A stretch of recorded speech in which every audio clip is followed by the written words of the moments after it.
Hey guys, it's Evan here, and welcome back to another video, and today I'm going to be giving you guys a look at my PS4 classic Faceshell and lens set created by Cruz. So yeah, let's go ahead and get on into this. Now, originally I was going to do a whole video kind of documenting the assembly of this thing because this did come as a kit. However, in reviewing the footage, I didn't really like what I got. I didn't really sound all that into it as I was filming it. So I figured I would just go ahead, show you guys the completed shell, and just kind of talk about how I went about assembling this thing. Alright, so here we go. Here's the whole face shell and lens set laid out for you guys to see. Now, the really cool thing that I like about how Matt does his face shell and lenses is everything here is actually 3D printed. You can kind of see the lines in there of where the 3D print was, all that kind of stuff. Same thing with the lenses.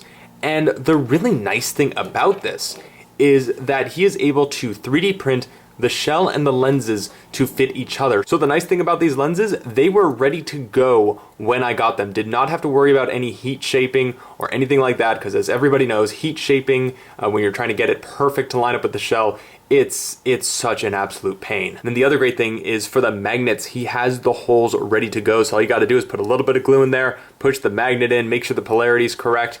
You do the exact same thing here on the shell. He already has all the magnet recesses in there, and then it's ready to go. You don't have to do any guesswork with those magnets. So then in terms of the lens material, you will have to do a little bit of work yourself on this. It's really, though, a very simple process. So when you get that lens material, these two parts will be separate.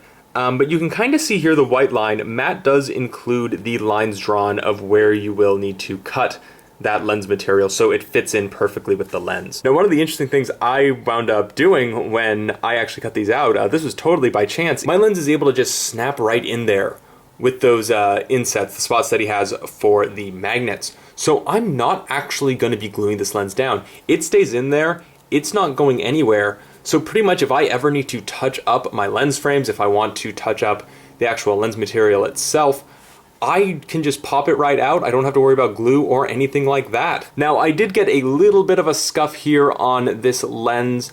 What happened was it sat onto some glue accidentally as I was gluing in the magnets.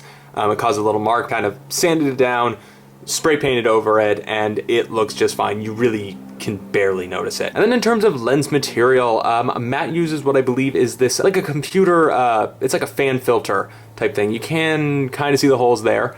Now, it will come black when you get it.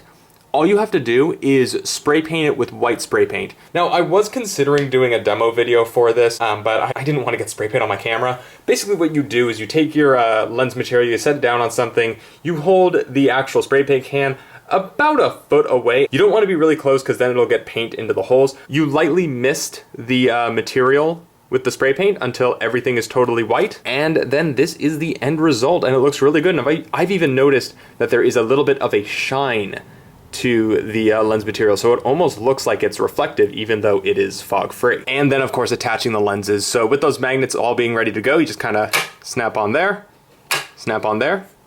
and the shell is ready to go.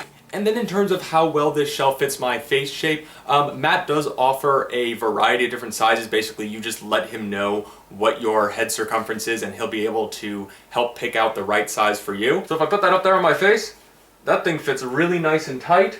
It's right alongside with my jaw and all that. There's no extra space, so when this thing is actually on a mask, it's going to give a very seamless look. You won't be able to tell I'm wearing a face shell at all. And of course, I am planning to add some extra padding to the inside of this shell just for some extra comfort. And if you want to, I don't think I'm going to need to do it for this shell, but you can also plasti dip the outside of the shell if need be for extra grip for your mask. And now, if you're wondering if I'm going to throw this on a mask, I actually am not going to do that in this video. I am going to be bringing out a full look at my PS4 Classic suit with this facial and lens set on it, with my web shooters on it, so you guys can finally have that full look, and that is where I'll be showing off this shell. So stay tuned, subscribe for that next video. Anyways, guys, that is it. Thank you so much for checking out this video. If you want to see more of Matt's stuff or potentially commission him for a facial and lens kit like this, I've thrown his contact information down in the description below. And just a quick disclaimer, if you are watching this video when it comes out, Due to the current global situation, he is not accepting orders simply because